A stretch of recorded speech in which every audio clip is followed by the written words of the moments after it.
안녕하세요. 생선선생 미스터 S입니다. 오늘은 약속이 잡혀 노량진 수산시장에 나왔습니다.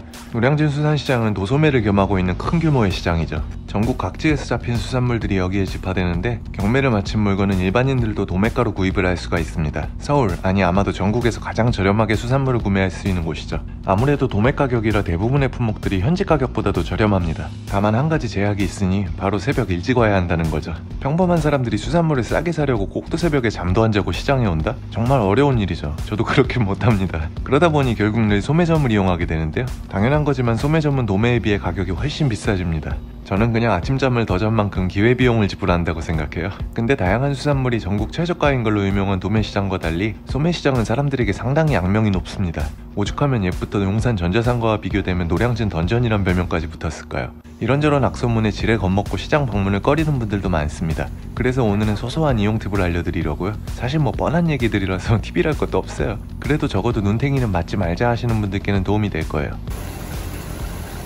그리고 생각보다 소매 점포 추천을 해달라는 분들이 많이 계셔서 오늘은 품목별로 자주 찾는 점포도 몇 곳 소개해드릴게요.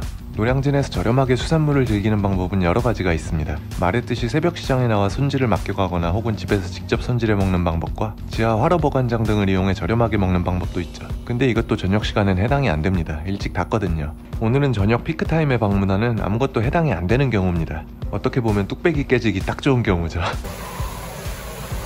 인터넷을 보면 수산시장에서 호갱되지 않는 법에 대한 이야기가 많습니다. 내용인즉슨 목표 어종을 고르고 가라, 제철 생선을 알고 가라, 가격 비교를 충분히 해봐라, 뭐 이런 이야기입니다. 맞는 말입니다. 실제로 다짜고짜 계획 없이 시장에 가게 되면 실패 확률이 높아요. 제가 예전에 늘 이런 케이스였거든요. 만약 제가 목표 어종을 광어로 정하고 시장에 갔다고 쳐볼게요. 광어가 제철인지 아닌지도 미리 공부를 해왔습니다. 양식과 자연산을 구분하는 방법까지 공부했어요. 집집마다 돌아다니며 키로당 단가를 물어보고 가장 저렴한 집도 찾았습니다. 그럼 다 됐으니 여기서 구매하면 되겠죠? 아닙니다. 실질적으로 이 집 광어의 컨디션이 좋은지도 볼 줄 알아야 합니다. 살이 잘 찼는가, 그리고 광어는 3kg은 넘어가야 맛있다는데 전 둘이 먹을 거라 3kg은 너무 많고. 이쯤에서 쌍욕이 나옵니다. 회 한 접시 먹으러 오는데 뭐 이렇게 알아야 할 게 많아? 허구한 날 먹는 것도 아니고 어쩌다 한번 오는 건데 이렇게까지 해야 하나 싶어지죠. 그럴 땐 그냥 공부 같은 거 하지 마시고 그냥 잘하는 집을 찾아가세요. 복잡하게 생각할 것 없이 유명하다는 집에 가서 모듬회 하나 주문하면 되죠. 이 별거 아닌 듯한 간단한 방법이 의외로 대부분의 문제를 해결해줍니다. 우선 잘 되는 집들은 여유가 있습니다. 그만큼 더 좋은 재료에 투자할 여력이 돼요. 경매장에서도 정말 좋은 물건들은 거의 다 소매로 넘어옵니다. 일단 원물 상태가 보장이 되죠. 그리고 같은 어종이면 사이즈도 더 좋습니다. 장사 좀 된다 싶은 집들의 수조를 한번 유심히 보세요. 기본적으로 큰 거 있습니다. 그리고 손질 후 보관 과정에서 약간의 숙성을 거치게 되므로 회의 맛도 좀 더 좋고요. 게다가 숙성 정도를 요청할 수 있는 집들도 있고 곰부지매나 스모터식 숙성회를 취급하는 점포도 있습니다. 또 다른 장점은 흥정이 필요 없습니다. 정찰가 메뉴니까요. 좀 비싼 것 같다? 다양한 업체들의 비슷한 모듬의 가격을 비교해보면 됩니다. 다만 이상하게 저렴한 곳은 또 다 그런 이유가 있습니다.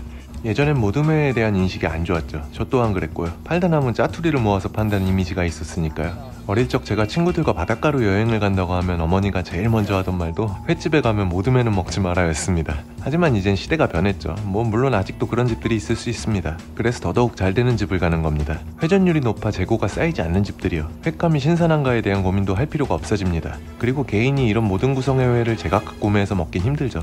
가장 흔한 광어, 우럭, 참돔 구성만 해도 3마리 생선을 따로 사긴 부담이 크잖아요. 적당한 가격에 다양한 회를 골고루 맛볼 수 있다는 게 큰 매력이라고 생각합니다. 그리고 일부 상인들의 저울 장난을 걱정할 필요도 없겠죠. 오히려 대부분의 모듬회는 생각보다 양이 많아서 식사량이 적은 분들은 드시다 남기는 경우도 많습니다. 또 다른 장점이라면 호객행위로부터 아주 자유로워진다는 겁니다. 누가 뭐라든 뭐 신경 쓸 거 없죠. 난 이미 살 거 다 샀는데요. 그냥 다 샀어요 하고 아쿠아리움 둘러보듯 구경을 즐기는 여유가 생깁니다.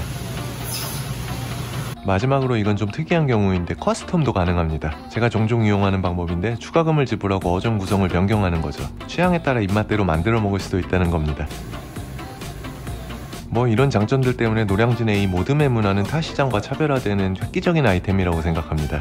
이게 사실 노량진쯤 되니까 가능한 시스템이거든요. 그럼 이제 어떤 집을 가야 하느냐? 이건 다들 잘 아시는 인어교주 해적단 어플을 이용할 수도 있고, 그리고 노량진에서 소위 3대장으로 유명한 집들도 있고요. 바로 1층의 형제상회, 이래수산, 전라상회입니다. 사실 워낙 유명한 집들이라 따로 설명도 필요 없는 곳들이죠. 인기가 많다는 건 그만큼 대중적인 만족도가 높다는 뜻이기도 합니다. 노량진에 많이 다니지만 사실 저도 딱히 단골집이랄 곳이 없습니다. 웬만하면 수조의 어종을 직접 보고 골라야 직성이 풀리는 괴팍한 성격 탓에 그래도 저도 모둠회가 필요할 땐 저 새 업체를 주로 찾습니다. 이날도 시장을 천천히 둘러볼 시간이 없어 모둠회를 주문했는데요. 얼마 전 줄가자미 손질도 해주셨던 전라상회로 예약하고 왔습니다. 세 점포 중 제가 생선 선생인 거라는 유일한 집이기도 합니다. 평소에 유튜브 한다는 티를 안 내고 다녀서 그러니 혹시 가시거든 생선 선생 보고 왔다고 해보세요. 그럼 서비스가? 없어요. 농담입니다. 무슨 한 줄기 락교 한 쪽이라도 더 주실지도.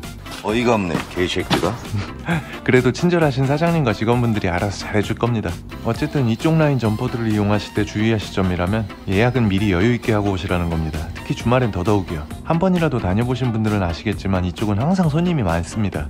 무턱대고 왔다가 한참을 기다리셔야 할 수도 있고 특히 연말 같은 때는 당일 구매가 불가능할 수도 있습니다.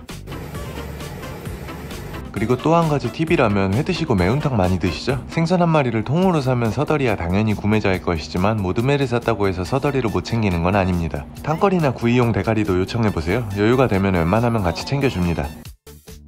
그럼 회는 구매했으니 이제 매니저가 좋아하는 갑각류를 사러 갑니다. 인상 좋은 젊은 사장님이 맞아주는 이 가게는 바로 냉동라인에 위치한 대신 시월드입니다. 아마 줄포상회란 상호명이 더 익숙하신 분들도 계실 거예요. 하루가 아닌 냉동라인인지라 매일 밤 늦게 오는 저는 좀처럼 들르기 어렵네요. 이쪽은 저녁 9시면 다 문을 닫거든요. 어쨌든 여기도 이미 유명해서 알고 계신 분들이 많으실 겁니다. 푸드박스님 영상에도 매번 빠지지 않고 소개되는 집이죠. 이 집의 가장 큰 장점은 합리적인 가격입니다. 가성비 좋은 갑각류를 정직하게 판매하는 스타일이에요. 다른 곳보다 싸면 쌌지 적어도 바가지 쓸 걱정은 안 하셔도 된다고 장담합니다. 여기 와서 눈탱이 맞았다? 저한테 말씀해주세요. 어쨌든 오늘은 킹크랩을 먹으려고 하는데 요즘 시장에 블루, 레드 물량이 거의 없어서 브라운 킹크랩을 예약했습니다. 중국으로 물량이 다 빠졌다네요. 그 덕에 브라운 시세가 갑자기 확 올랐습니다. 그래도 여기까지 와서 저거 안 사면 어쩐지 집에 못 들어갈 분위기라 그나마 마지막 한 마리인데 그래도 탱글탱글 물건은 좋네요. 지금 얘네들이 깜물이에요 지금. 그쵸. 갑각류 무게는 이렇게 정확하게 달아야죠. 수조 앞에서 누구보다 빠르게 남들과는 다르게 불까지 받아보면 안 돼요.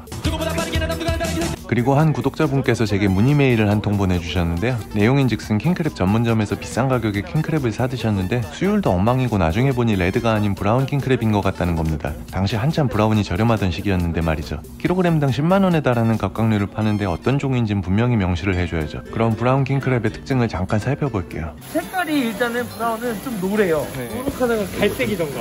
먼저 브라운이란 이름처럼 생물일 때 색깔이 이렇게 밝은 갈색을 띱니다. 같은 이유로 해외에선 골든 킹크랩으로도 불리죠. 그리고 잘 보면 등껍데기 모양도 좀 다릅니다. 좌측이 레드, 우측이 브라운인데요. 약간 납작한 레드와 달리 브라운은 껍데기 모양이 동글동글 뽕긋한 형태입니다. 그래서 실제로 봤을 때 브라운이 훨씬 더 동그랗게 보입니다. 다음은 등껍데기에 난 돌기의 개수입니다. 흔히 레드와 블루를 구분할 때 여기 난 돌기의 개수를 확인하죠. 레드는 돌기가 6개, 블루는 돌기가 4개라고요. 그런데 브라운 킹크랩은 이게 좀 불규칙적입니다. 대부분은 7개, 8개 뭐 이런데 이렇게 레드 킹크랩처럼 6개가 박힌 것도 간혹 있습니다. 게다가 이렇게 쪄놓고 나면 더 긴가민가해지죠. 자주 접해보지 않았다면 이런 걸 실제로 봤을 때 구분이 어려울 수도 있습니다. 가장 좋은 건 구입하는 킹크랩의 원물 상태를 직접 확인하는 거겠네요. 아, 또 하나 브라운의 재밌는 점은 그리고 특징이 빼면은 이렇게 오므리고 있어요 다리를. 펼치지 않고 그렇다고 하네요. 이건 저도 처음 알았습니다. 어쨌든 브라운은 레드, 블루에 비해 단가가 낮으니 구분은 확실히 하시길 바랍니다. 주둥이를 찔러서 피도 확실하게 빼고 발톱도 싹 깎아줍니다. 따로 말하지 않으면 피도 안 빼주는 곳들이 아직 많더라고요. 사장님이 정말 친절하니 궁금하신 점이 있으시면 충분히 다 물어보세요. 자세히 잘 설명해 줄 겁니다. 근래 이슈가 되던 러시아산 홍게입니다. 키로당 24,000원이면 처음에 비해 많이 내려갔네요. 그렇다면 이것도 한번 먹어봐야겠습니다. 참고로 원물이든 찜이든 퀵, 택배도 다 가능해서 집에서 받아보실 수도 있습니다. 수산대전 제로페이도 사용 가능하니 가능하면 쓰시면 좋고요. 20%나 싸게 구입할 수 있는데 의외로 모르시는 분들이 많더라고요. 자세한 사용 방법은 인터넷에 많이 소개되어 있으니 참고하시기 바랍니다. 그럼 이제 회도 게도 다 구입했으니 밥 먹으러 2층으로 올라갑니다. 마지막으로 페르 점포도 추천해드리려고 했는데 시간이 없어서 식당은 언제나 그렇듯이 강변식당입니다. 오늘 소개한 세 점포를 들르시면 저를 찾으실 수 있을지도. 혹시 돌돔 가방을 들고 있거나 줄가자미 티셔츠를 입고 있는 사람을 찾으면 반갑게 인사해주세요. 오늘의 회입니다. 전라상회 오마카세라는 메뉴인데요. 아까 말했듯이 추가금을 내고 커스텀한 구성이고요. 시장에서 맞출 수 있는 최고의 라인업입니다. 그럼 잘 먹겠습니다. 먼저 첫 번째로 맛볼 생선은 바로 돌돔입니다. 처음부터 빡센 게 나왔네요. 지금이 시기상 제철인데 사실 뭐 연중 맛있죠. 1kg 정도 사이즈의 일본산입니다. 아삭거리는 듯한 특유의 식감도 좋고 단맛도 꽤나 진합니다. 이건 다들 아시겠죠? 참돔입니다. 이제 산란기를 막기에 실질적인 시즌은 거의 끝났죠. 일단 참돔은 다 3kg 이상 일본산이라 기본적인 맛은 보장이 되죠. 다음으로 맛볼 부분은 광어 지느러미살입니다. 요새 산란기를 맞은 자연산 대광어가 많이 들어오는 시기죠. 큼지막한 자연산 가격이 이럴 땐 오히려 양식보다 저렴합니다. 근데 사실 이런 집들은 비싸더라도 맛이 더 안정적인 양식 대광어를 써요. 자연산보다 품질 편차가 적기 때문이죠. 사각한 식감도 좋고 맛도 진하네요. 지느러미살은 뭐 언제나 맛있습니다. 광어 지느러미살. 이번엔 조금 의외의 어종입니다. 바로 흑점줄 전갱인데요. 흔히 시마아지라 불리는 일본산 양식이죠. 올해는 조금 일찍 나오기 시작했네요. 방어가 들어간 뒤에 그 자리를 대체하는 기름진 어종이에요. 이렇게 봐도 맨질맨질하죠. 아주 고소하고 맛있는데 식감은 방어보단 더 단단합니다. 이것도 아직 잘 모르시는 분들이 많은 좀 특이한 생선인데요. 바로 벤자리입니다. 일본산 양식이며 수입된 지 몇 년 안 된 어종이죠. 수입되기 전까지만 해도 제주도나 가야 맛볼 수 있었던 생선입니다. 어딘가 특이한데 이쁘게 생겼죠? 살만 좀 붙으면 생각보다 맛있는 생선이에요. 살짝 숙성이 되니 지방도 더 진하게 올라오네요. 껍질은 꽤 단단한데 그렇다고 질기진 않고 나름 재밌는 텍스처를 냅니다. 요건 참다랑어 뱃살, 그 중에도 배꼽살 부위가 들어갔습니다. 기름기가 어마어마하죠. 국내산이 아닌 원양산 참다랑어고요. 한 점만 먹어도 입안에 고소한 기름기가 쫙 코팅됩니다. 성게도 한 팩 준비됐습니다. 이건 캐나다산이고요. 성게와 감태 그리고 회의 조합은 뭐 끝판왕이죠. 모듬에는 그 밖에도 생선 종류가 너무 많아서 잘 기억도 안 나네요. 영상엔 안 담겼지만 능성어도 들어갔고요. 물론 적당히 숙성이 되어 있습니다. 숙성을 안 하면 제맛이 안 나잖아요. 참돔처럼 시즌 마지막인 감성돔도 들어갔고요. 아, 이제 시즌 시작인 농어도 들어갔었네요. 신나게 먹어치우고 나니 이제 게가 다 쪄져서 나왔습니다. 참 원래 이렇게 기본 손질 안 해주십니다. 찍으랴 먹으랴 고생한다고 손질해 주셨어요. 원래 손질 비용은 별도입니다. 그러니 왜 난 손질 안 해주냐 하고 하지 마시고 슬그머니 생선 선생 앞으로 손질비 달아놓으세요. 농담입니다. 킹크랩과 함께 홍게도 다 쪄져서 나왔습니다. 얼핏 봐도 요거 꽤나 좋아 보이는데요. 식당 사장님도 물건 좋다고 어디서 샀냐고 하시네요. 어쨌든 그럼 또 맛있게 잘 먹겠습니다. 내가 안 까도 되니까 좋다. 본심이 나왔네요. 어쨌든 브라운부터 맛을 봅니다. 브라운은 상대적으로 맛이 좀 떨어진다는 인식이 강한데요.